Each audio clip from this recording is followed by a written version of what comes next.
E sim, Senhor, eu creio que aquele que habita em mim, que és tu, um Deus vivo, um Deus que fala, um Deus que tem a extrema possibilidade de alimentar o seu povo, que tu possa me usar nessa noite, que tu possa, Senhor, falar ao coração do teu povo, que o Senhor possa, e como tu sempre faz, ó Deus, enxergar a necessidade de cada um e alimentar conforme a necessidade, meu Deus. Que tu possa, Senhor, transformar as nossas vidas através dessa palavra. Que tu possa, Senhor, fazer como está escrito nesse versículo que nós lemos aqui no final, levantar as nossas mãos que outrora estavam descaídas e levantar, Senhor, manter firmes, ó Deus, os nossos joelhos trôpegos, ó Deus. Que tu possa falar grandiosamente no meu coração e no coração do teu povo, em nome de Jesus. Amém. Mais uma vez eu cumprimento a igreja.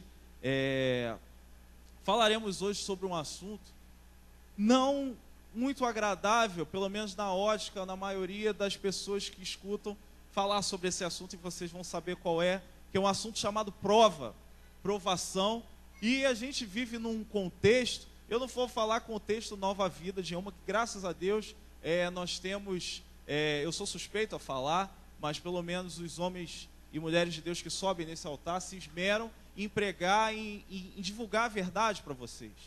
Mas nós vivemos num país em que a doutrina da prosperidade, a doutrina de que tudo vai dar certo sempre, se entranhou de tal forma que é difícil às vezes o povo discernir se prova é de Deus, como é que... Para ser mais claro, eu vou dar exemplos que estão no nosso dia a dia. Quantos de vocês já nos escutaram ou falaram pelo menos uma vez assim: poxa, estou passando por um vento, misericórdia, será que Deus não está olhando? Será que Deus não está vendo? Ou, melhor, vamos melhorar isso: o diabo se levantou na minha vida, o diabo está me provando dia após dia. Muitos de vocês, ou até eu mesmo, já falei ou então escutei algo desse tipo. Mas nós vamos entender, vamos tentar entender pelo menos, que o Senhor nos ajude a isso, a entender quando essa tal prova é da parte de Deus e quando é o diabo. Eu peço para que você leia o versículo 5 junto comigo, e vai ser praticamente a base do que nós vamos pregar aqui nessa noite. Você pode ler junto comigo, versículo 5, Hebreus 12.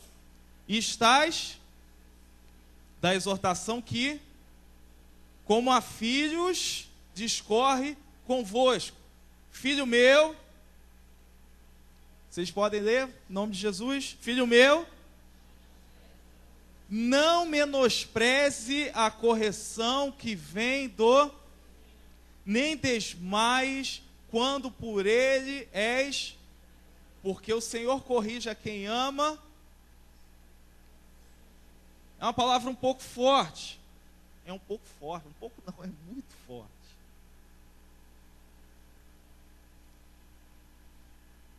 O Senhor corrige a quem Ele ama e açoita a quem Ele recebe como quem é filho de Deus, se prepare para ser açoitado por Ele. Quem é filho de Deus, se prepare para ser corrigido por Ele. Posso ouvir um amém?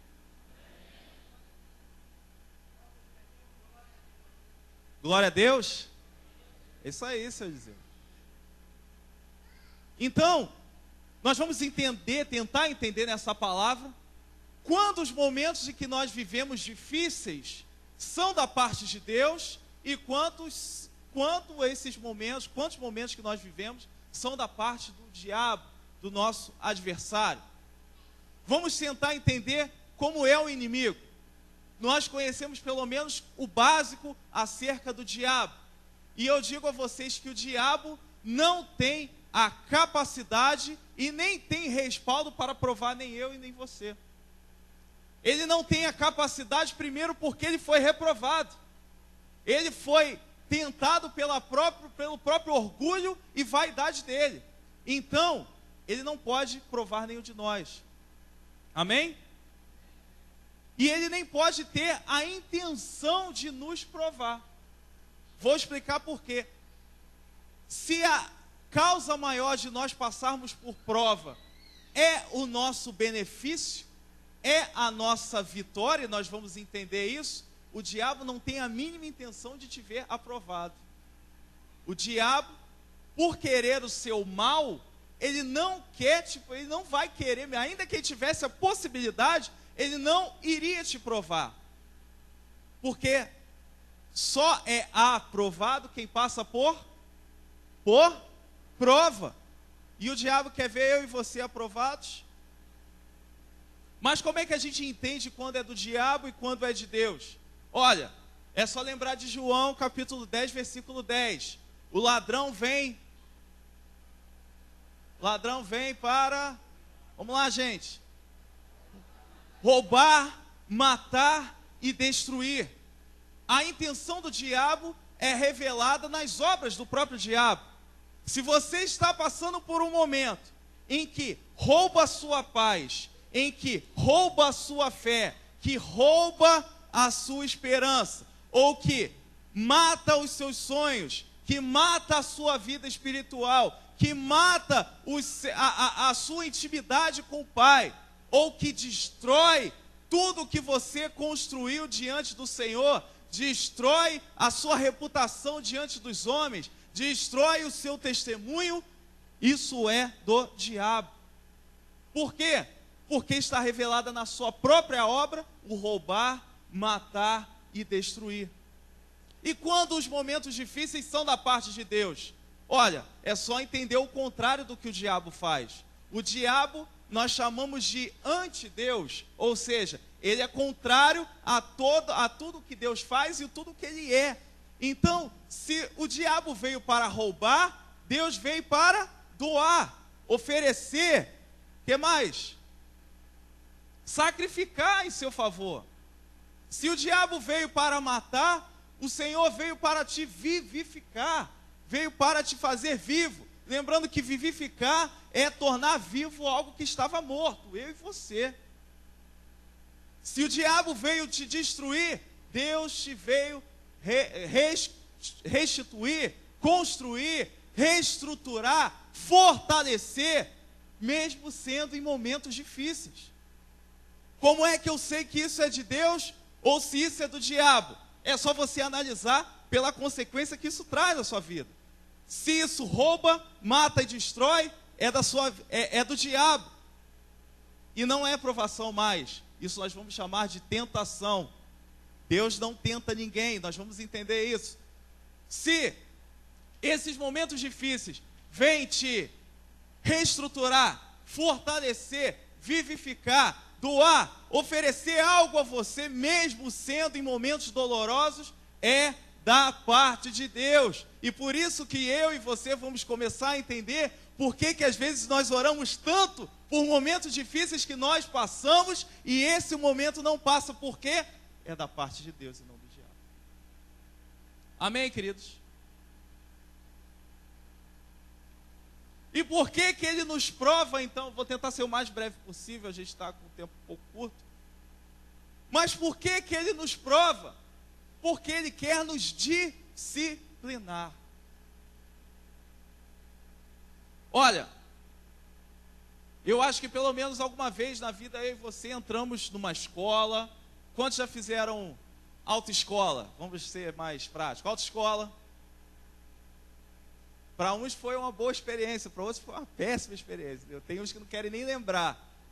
Já passaram por lá 4, 5 vezes, estão deixando a autoescola rica.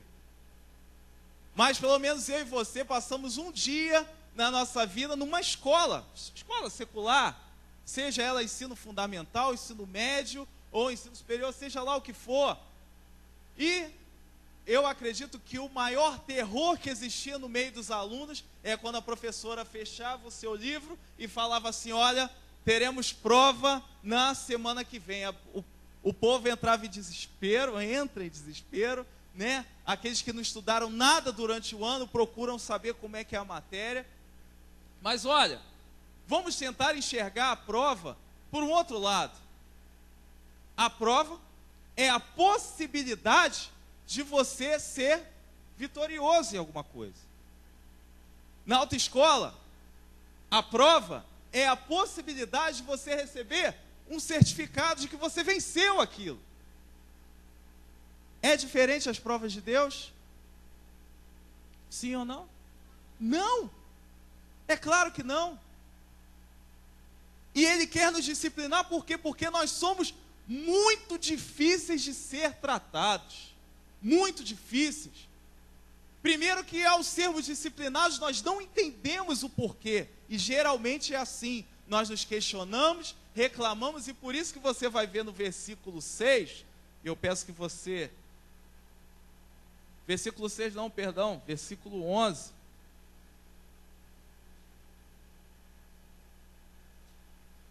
Quem pode ler?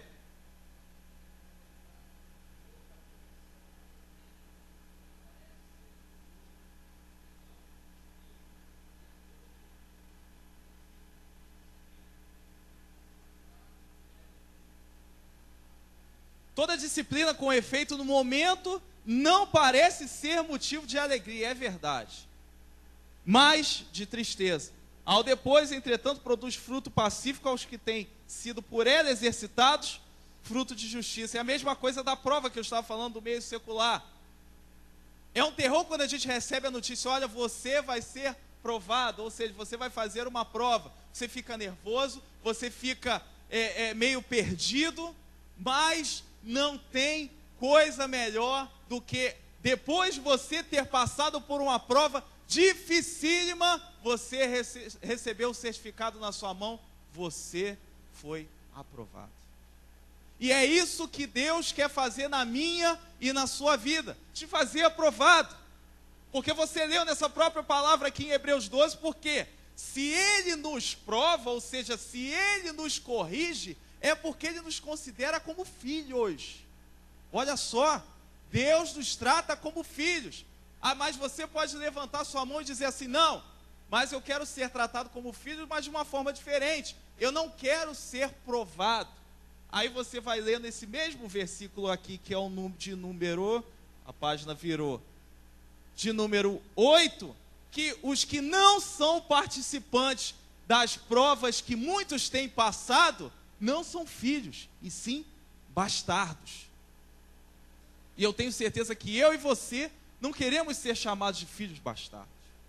Alguém gostaria de ser chamado de filho bastardo de Deus?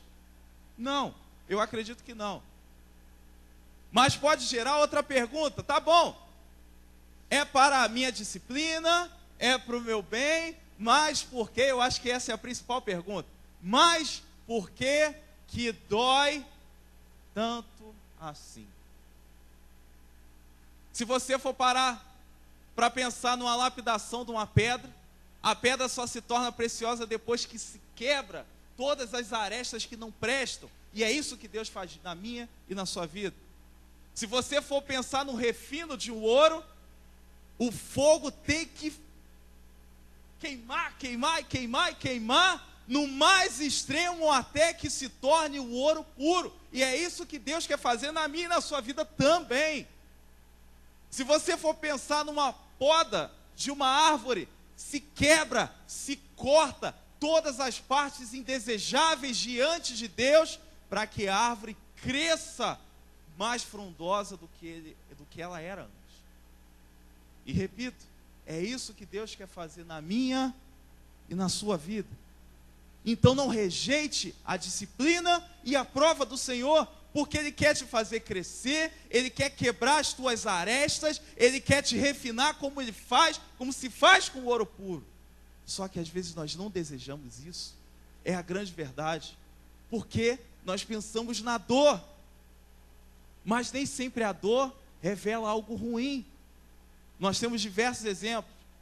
Eu não tenho propriedade para falar desse exemplo, porque eu não sou mulher, mas as mulheres que já tiveram filhos, pense na dor do seu parto. Não pense no seu filho. Pensa na dor do seu parto. Lembraram, mulheres? Não? Não, é só as que tiveram parto normal, sem peridural, tá? Sem nada. Parto normal. Quantos tiveram parto normal aqui? Eu não quero nem imaginar o quanto isso dói. Muitos até falam assim, não, poxa, o homem tinha que passar por isso, para ele sofrer. Reclama com Deus.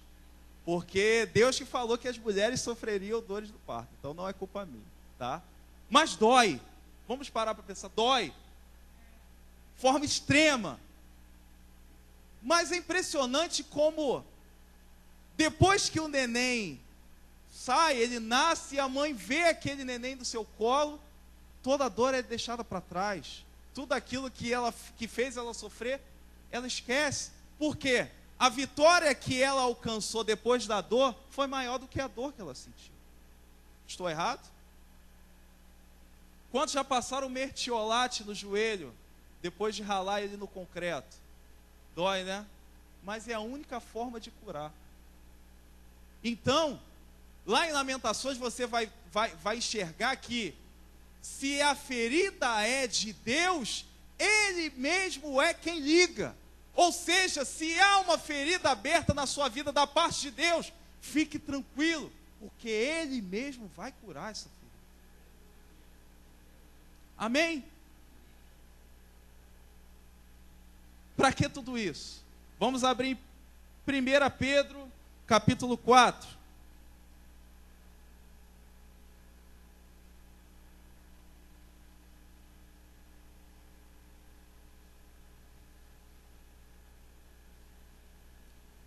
Primeira Epístola de Pedro, capítulo 4.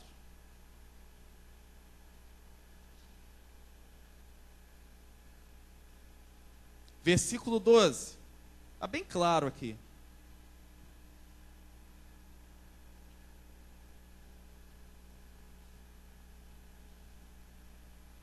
Ok?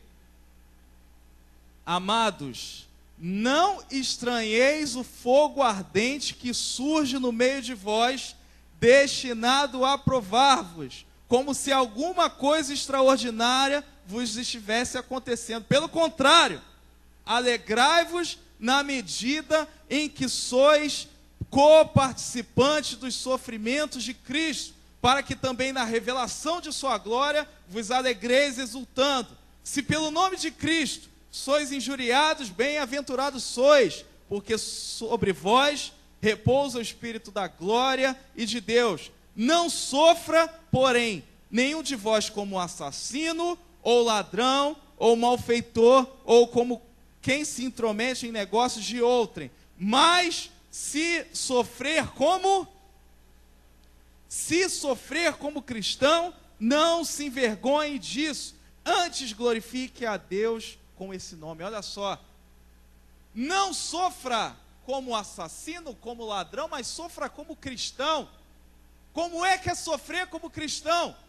Cristão é pequeno Cristo, sofrer como Cristo sofreu. Lembra lá de Isaías escrevendo que ele, como ovelha muda, foi levado ao matadouro sem ter culpa.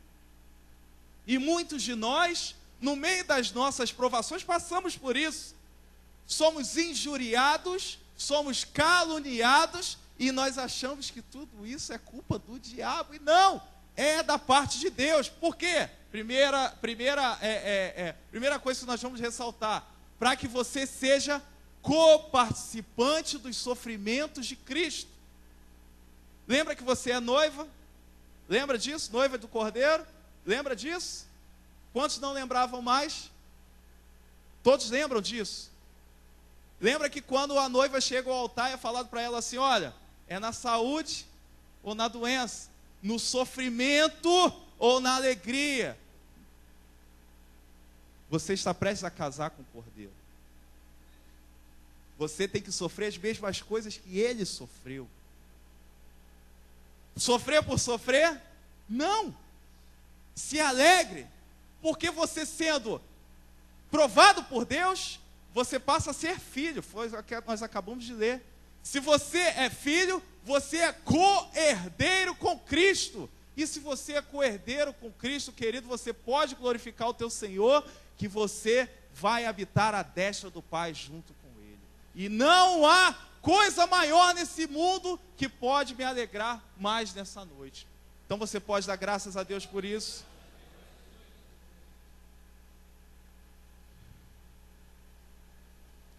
Peço para que você volte lá em Hebreus, estamos terminando.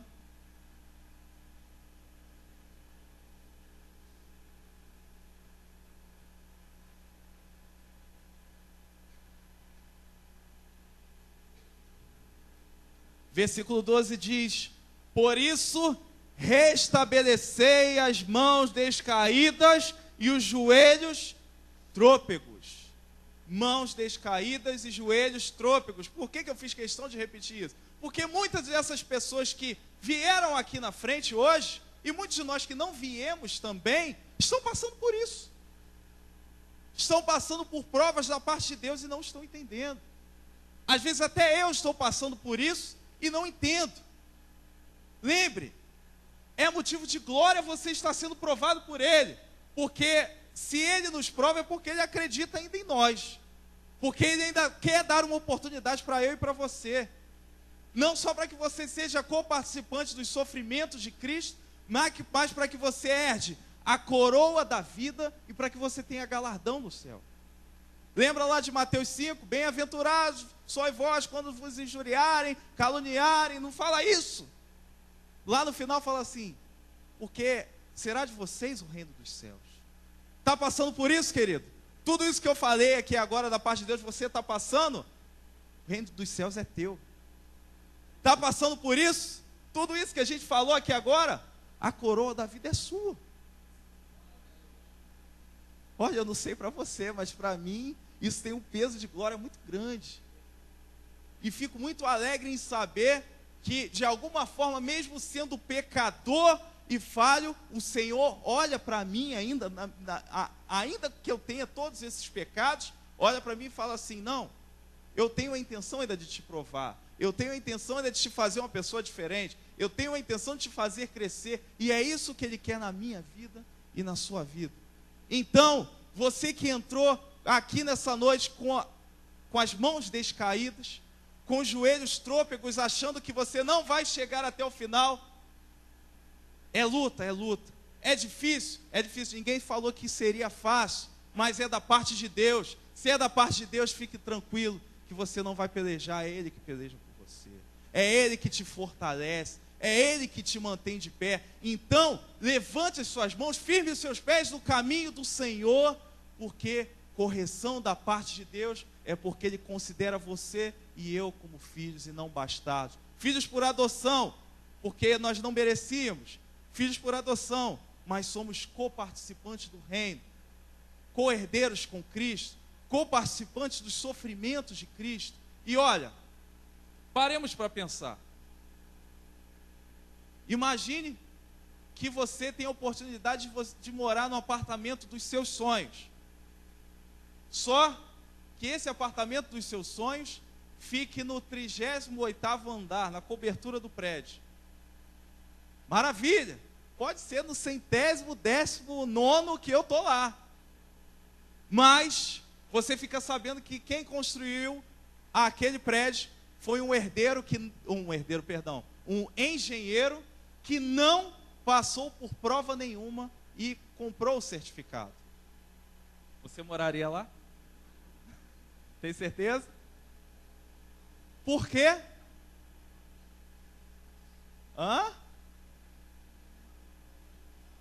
Não é qualificado. Vocês perceberam que vocês cantaram aqui? Vocês são aprovados pelo fogo.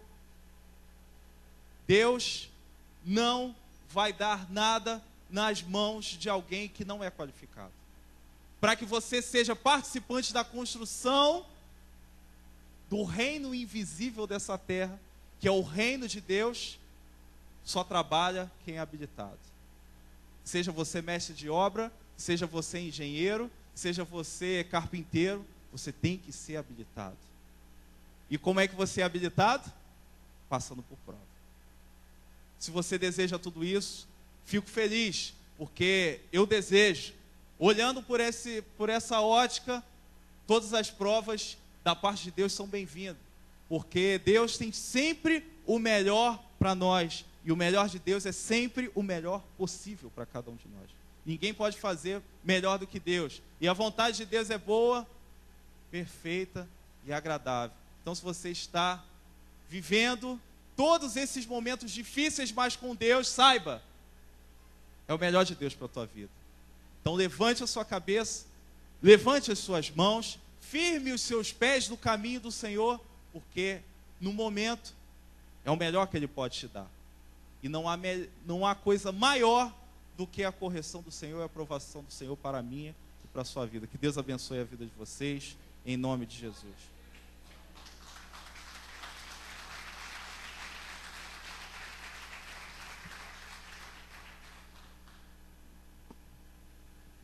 Amém, os levitas? Louvado seja Deus, glorificado seja o nome do nosso Senhor Jesus, né? Amém? Palavra poderosa, né? Não está dando a benção final. Não está cantando aquele louvor. Aquele louvor, Diana, aquele de festa, né? Esse mesmo. Eu gosto muito desse louvor porque o nosso Deus é um Deus de festa, né? Ele constituiu 7 festas para o povo judeu. O pastor Márcio já falou sobre a Páscoa, tem a festa de Pentecostes, que é a festa da colheita, a festa das 7 semanas, 7 vezes 7, 49. Começava na Páscoa, contava até 49, era essa festa, né? Eles agradeciam a colheita, tudo que Deus tinha dado para eles, né? E o mais interessante é que o Espírito Santo, ele desce na festa da colheita. E ali houve uma grande colheita, né? O apóstolo Pedro se levantou com os 11 ali, e quase 3.000 pessoas, né, foram batizadas ali, para a honra e glória do nosso Senhor Jesus, né? Vamos levantar para dar a bênção final. A gente vai estar cantando esse louvor, né? Coloca a mão sobre o seu coração. Que Deus te abençoe e te guarde. Que Deus faça resplandecer o seu rosto sobre ti. Que Deus sobre ti levante o teu rosto e te dê a paz que excede todo entendimento. Amém? Louvado seja Deus. Vão em paz. Vamos cantar só mais uma vez. Amém? Louvado seja Deus. É quando a noite fria cair sobre mim.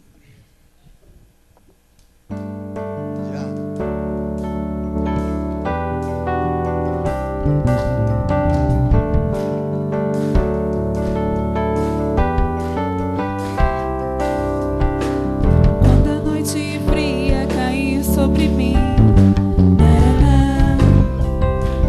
e num deserto eu me encontrar, me vi cercado por egípcios e por faraó,